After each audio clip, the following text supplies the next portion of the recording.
no caminho para alcançar a salvação, elas vão se intensificando, alguns vão deixando. Mas ela também diz que na medida em que alguns deixam a fé, outros são agregados a ela. Que direi a fim de despertar o povo remanescente de Deus? Pergunta a serva do Senhor. Foi-me mostrado que estão diante de nós terríveis cenas. Satanás e seus anjos estão reunindo todas as suas forças para oprimir o povo de Deus. Sabe que se eles dormirem um pouquinho mais, está seguro quanto a eles, pois é certa a tua destruição. Então eu quero dizer a você, igreja, acorde, igreja. Abra o olho, igreja. Não desconsidere o tempo e a época em que nós estamos vivendo. Há uma urgência da nossa parte de alinharmos a nossa vida ao propósito do Senhor. Você não precisa ser sacudido, você não precisa ser levado pelo vento. Quarto, conhecimento superficial da verdade. Há 30 anos, essa semana, na terça-feira, minha mãe fez 30 anos em que foi batizada junto com minha irmã no batismo da primavera. Meu pai 2 anos antes, meu irmão 3 anos depois, eu 5 anos depois. Olha, naquela época, eu ouvia com muita frequência, os adventistas são o povo da Bíblia. As pessoas inclusive advertiam, não estude a Bíblia com um adventista, porque ele vai te pegar. Um adventista conseguia dar razão de sua fé, explicar seu ponto de vista, estabelecia uma relação, uma linha de raciocínio e dizia, é assim por causa disso, disso, disso. A minha pergunta é, por que você crê no que você crê? Sustentado em que você faz o que você faz? Do ponto de vista doutrinário. Tenho a impressão que muitos de nós temos tido uma fé diluída quase por osmose. Batizei porque, enfim, é a religião da casa, é a religião da família. Não, conhecimento superficial da verdade. Uma pesquisa realizada recentemente no Brasil, com todas as igrejas, num sábado pela manhã, revelou que a média da leitura da Bíblia entre os adventistas do sétimo dia, na América do Sul, estava em torno de 15 minutos por semana. A minha pergunta, quem sobrevive a 15 minutos de leitura da Bíblia semanais? Às vezes eu fico me perguntando, ao chegar aqui num sábado pela manhã e ver uma meia dúzia de gato pingado na escola sabatina, por que não vem? Eu às vezes até fico me perguntando se devo transmitir algumas coisas. Por que não vem? Sério, eu fico me perguntando, por que não vem na escola sabatina? Não gosta da escola sabatina? A escola sabatina é chata? Qual a razão? Muito longe, está cansado?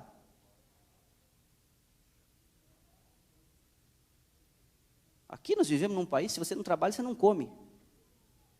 Se você não faz horas, você não recebe. Somos extremamente pontuais com o nosso schedule de trabalho.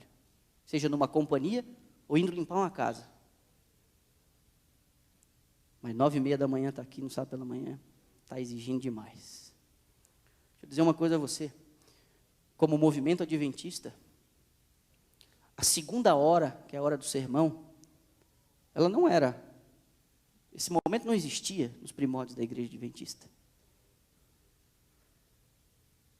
Cada ano que passa, nós estamos copiando demais o modelo evangélico, protestante, achando que a segunda hora é sagrada, a primeira é opcional.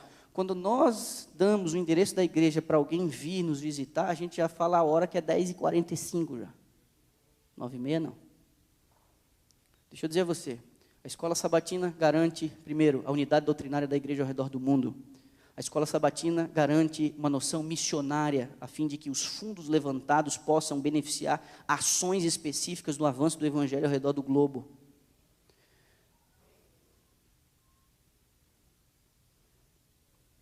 Como é que eu faço isso sem parecer indelicado? Alguns têm cobrado da igreja algumas coisas, mas não têm feito o arroz com feijão em casa. É difícil para a gente contornar situações de rebeldia na juventude, final da primeira infância, adolescência, quando os pais não se acostumaram a trazer suas criancinhas na escola sabatina. Uma junta especializada prepara o material da escola sabatina adaptado à fase de sua criança, e a impressão que eu tenho, a partir do relatório dos meus professores de escola sabatina e das professoras, os pais não têm estudado a Bíblia com seus filhos em casa. Não têm feito o arroz com feijão. O que tem na igreja para os meus filhos? O que tem na igreja para os meus filhos? Você realmente acha que em 2 horas nós vamos resolver o problema aqui? Quando não se gasta 5, 10 ou 15 minutos diários sentando com o filho em casa para dizer assim, ó, quem manda na nossa vida é o Senhor, vamos orar aqui agora, vamos ler a Bíblia, vamos estudar a lição. Como é que eu consigo contornar o fato de o seu filho não vir na escola sabatina? Como que eu consigo contornar esse fato? Como? A lição da escola sabatina foi preparada para acompanhar o desenvolvimento de sua criança. Conhecimento superficial da verdade, eles não conseguem explicar. Tem criança que não conhece as histórias, as mais elementares. Para mim, é inadmissível que um juvenil ou adolescente tenha que ir ao índice, para encontrar a referência bíblica. É lógico que não vão aguentar. Vem uma crise, é lógico que não vão aguentar. Porque não tem relacionamento com a palavra, não tem conhecimento, é superficial, não tem raiz. O sol escaldante da vida, da problemática da vida, vai fazer secar, porque você não extrai as substâncias necessárias. Estou elevando o tom do meu discurso aqui. Porque às vezes eu penso que não vem na escola sabatina, por quê? Porque não estudou a lição com o filho, não quer que o filho passe vergonha na classe. Não veio na escola sabatina porque não estudou a própria lição, não quer passar vergonha na classe. Como é que se resolve isso? Mudando o horário da escola sabatina, vamos botar para as 10 horas, quem sabe o horário ajude? Vamos inverter culto e escola sabatina, botar a escola sabatina depois? Não vai resolver. O problema não é isso, o problema não é o fracasso de eu ter uma equipe de escola sabatina aqui na frente, falando para meia dúzia aqui quando começa. O problema não é esse, o problema é elementar, o problema é que eu não acho que pode ser diferente aqui. Quantos minutos você passa com a palavra por semana? Porque a própria lição da escola sabatina cria o roteiro para você ter contato com a palavra. Se você não faz nada, apenas a lição, tem a pergunta e a referência bíblica, e você abre a Bíblia para fazer a lição um pouquinho todo dia, já vai ser outra coisa, meu irmão. Já vai ser outra coisa. Ela diz, ao ouvir a sacudidura, esses leitores superficiais da Bíblia, não ancorados em parte alguma, são como areia movediça. Quinto, ignorância em relação ao poder de Satanás. Grande conflito, página 507, olha o que a senhora White diz. Satanás conjuga todas as forças e arremessa ao combate todo o seu poder. Por que não encontra ele maior resistência? Por que não? Porque são os soldados de Cristo tão sonolentos e indiferentes. É porque entretêm tão pouca verdadeira comunhão com Cristo. Porque se acham tão destituídos de seu espírito. O pecado não lhes é repelente e aborrecível como era seu mestre. Não o enfrentam como fazia Cristo, com resistência decidida e resoluta. Não se compenetram do grandíssimo mal e malignidade do pecado. Estão cegos, tanto a respeito do caráter como do poder do príncipe das trevas. Pouca inimizade há contra Satanás e suas obras, porque há tão grande ignorância a respeito de seu poder e maldade e da grande extensão de sua luta contra Cristo e sua igreja. Multidões estão iludidas neste ponto. Não sabem que seu inimigo é um poderoso general que domina a mente dos anjos maus e que com planos bem elaborados e hábeis artifícios está a guerrear contra Cristo para impedir a salvação das almas. Entre os profetas cristãos, agora olha aqui a burdoada em mim, e mesmo entre os ministros do Evangelho, raramente se ouve uma referência a Satanás, exceto talvez uma menção ocasional do púlpito. Não tomam em consideração a evidência de sua atividade e o êxito contínuos. Amigo, negligenciam os muitos avisos contra os seus ardis e parecem ignorar-lhe a própria existência. E a gente vai vivendo a nossa vida como se não estivéssemos inseridos no meio de um grande conflito entre o bem e o mal. Achando que As coisas se resumem àquilo que a gente pode ver, se esquecendo de que à nossa volta há uma luta intensa pelo controle de nossa vontade. Tudo à nossa volta influencia, tudo à nossa volta nos afeta. Mas a gente acha que está tudo bem e que está tudo certo. A quinta razão, segundo a senhora White, para que o povo seja sacudido, é ignorar que nós estamos lutando contra um inimigo muito poderoso. Ela teve uma visão, eu já me referi a isso aqui outras vezes. Ela teve uma visão de Satanás reunido com seus demônios. Já disse isso aqui e vou repetir. Originalmente, essa visão que ela teve da reunião de Satanás com seus demônios, ela registrou no livro O Grande Conflito. Antes de ir para o prelo, ela disse: por favor, vocês tirem essa parte aqui, não publiquem com o livro, porque não é apropriado, porque em visão profética entendeu que esse livro chegaria a muitas mãos e era um recado especificamente para a igreja adventista. Mais tarde, isso foi publicado, eu extraí um trecho. Ela escreve na primeira pessoa, porque ela ouviu o general da hoste satânica. Ela ouviu, e ela bota entre aspas, e cita as palavras que ele disse. Pois bem, eu peguei só um trechinho. Temos de causar lutas e divisões na igreja. E está falando da igreja que professa a verdade do sábado, a verdade presente.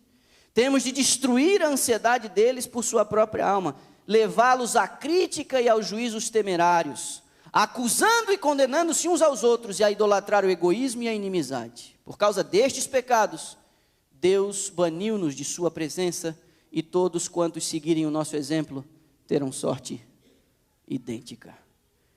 O capítulo 66 do Testemunhos para Ministros traz todo o relato na íntegra. Eu extraí apenas um texto. Deixa eu dizer aqui, amigo. Se tem uma coisa, uma falha na compreensão escatológica dos adventistas no tempo atual, é a seguinte: os adventistas receberam instrução especial em relação à cronologia dos eventos que vão desencadear na volta de Jesus. Os adventistas sabem que sacudidura e chuva serôdia são simultâneos. Os adventistas sabem que após ou durante o período de chuva serôdia, a igreja será tomada por um grande poder. Os adventistas sabem que haverá uma grande conversão nesse período, simultâneo ao decreto da mudança da lei de Deus por parte do Estado, fazendo uma aliança com a igreja. Os adventistas sabem disso, e os adventistas sabem que a mudança da lei de Deus se dará antes do fechamento da porta da graça, e vai ser um período de teste, a fim de que ver quem que é fiel e quem que é infiel. E alguns adventistas, sabendo dessa cronologia, pensam assim: deixa eu ir tocando a minha vida, e quando algumas coisas começarem a acontecer, eu mudo de atitude, porque eu sei que isso tem que acontecer antes, e aí eu ajeito a minha vida. Isso não vai acontecer. Isso não vai acontecer. Porque hoje, muitos de nós temos negociado os nossos princípios por uma meia dúzia de dólares. Hoje, muitos de nós temos negociado a nossa rotina, negligenciado família, negligenciado o atendimento à igreja, o exercício dos dons e dos ministérios. Muitos de nós, hoje, estamos, de qualquer jeito, com crises desse tamanhozinho.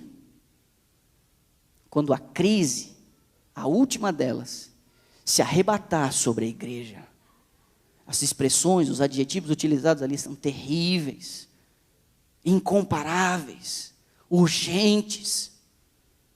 Você acha realmente que nessa última grande crise, nessa última grande batalha, eu me condicionei a vida inteira para dizer: vida leva eu, levei a minha religião, a espiritualidade, o meu cristianismo com a barriga, de todo jeito, nutrindo um bocado de vontadezinhas, nutrindo um bocado de sonhos, nutrindo um bocado de pequenos reinos, colocando o Senhor no banco do carona, recorrendo a Ele só quando for um grande problema, às vezes de ordem financeira, que é o que mais afeta a gente.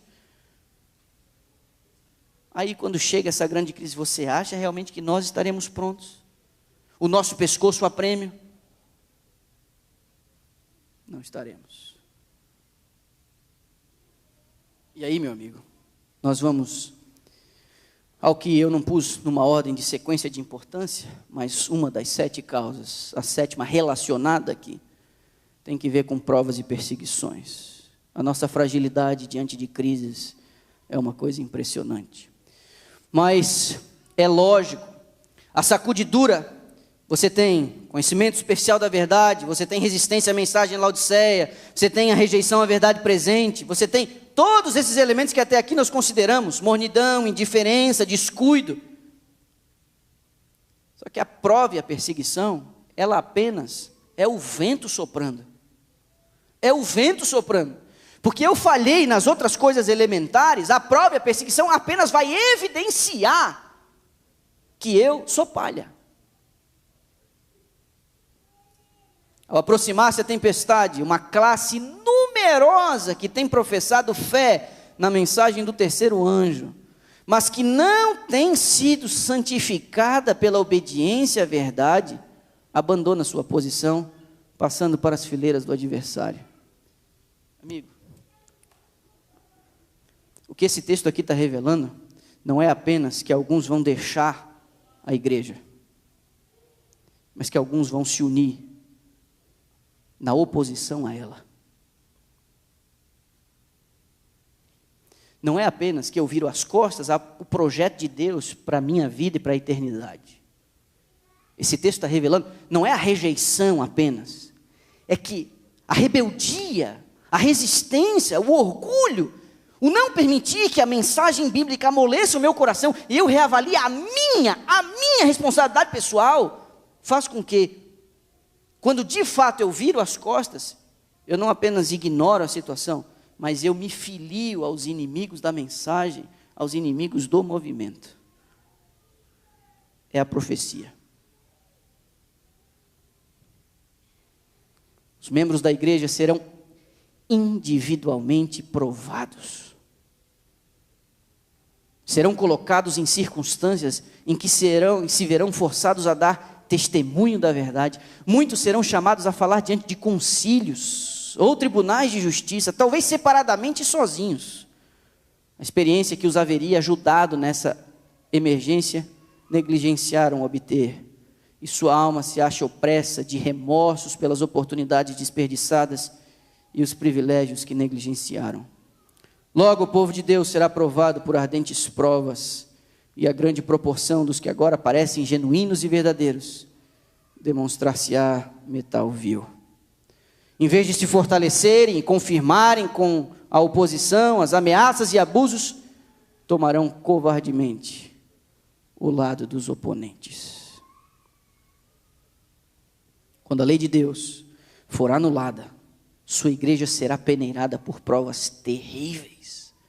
E uma proporção maior do que agora podemos prever, dará ouvidos a espíritos enganadores e doutrinas de demônios.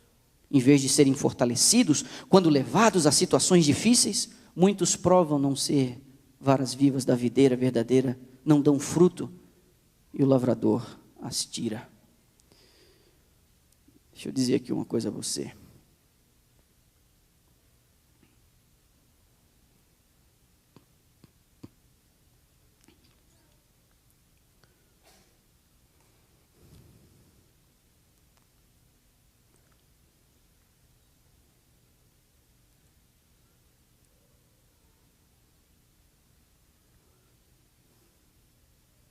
Não finja que não é com você.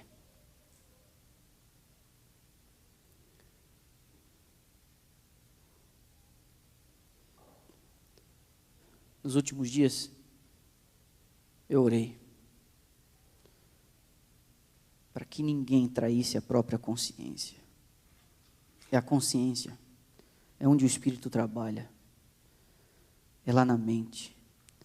Ele acessa os lugares mais sombrios de nossa alma, lá no âmago de nossa alma, lá dentro. Nós não temos outra resposta a oferecer a Deus, a não ser nos rendermos ao seu convite e sua oferta de salvação. Nós não temos onde nos esconder, a crise virá para todos. A crise virá para todos. Às vezes ela afeta o dinheiro, tira o sono da gente, perde o emprego, perde a estabilidade, perde o horizonte.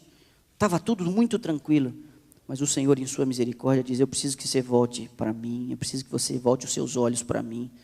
Eu te amo demais para manter você numa boa aí, perdendo a chance de ter você comigo no céu. Então eu vou permitir que a doença venha, a enfermidade, a fraqueza, a limitação.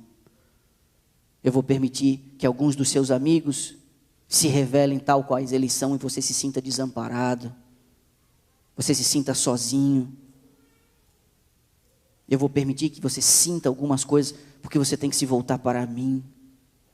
Mas, meu amigo, eu estou pregando essa mensagem difícil no tempo onde a graça opera. A graça está operando aqui e agora. É a graça, é o amor, é o coração amoroso do Pai que diz o seguinte: se renda. Vai ficar feia a situação. O mundo está maduro para a volta de Cristo. Eu não sei você, o que você sente quando você lê o noticiário. Instabilidade política, instabilidade climática, instabilidade moral. A gente hoje está com vergonha de dizer algumas coisas que a gente acredita sobre família, sobre relação homem e mulher, sobre o papel da mãe. A gente está com vergonha hoje de dizer algumas coisas, porque está tudo tão invertido, que parece que os valores defendidos pela igreja, você está no corner. Você não consegue dizer, porque se você diz, se você fala algumas coisas, ou você é machista, ou você é homofóbico, ou você é racista, ou você é radical, ou você tem uma mente fechada, está cada vez mais difícil. E nós precisamos nos preparar, porque vai piorar. O que temos que corrigir? Passar mais tempo com a palavra. Você sabe que Facebook, Twitter, Instagram, se tem uma utilidade, é que no dia do juízo vão provar para todo mundo que não foi por falta de tempo, que a gente não aprendeu mais.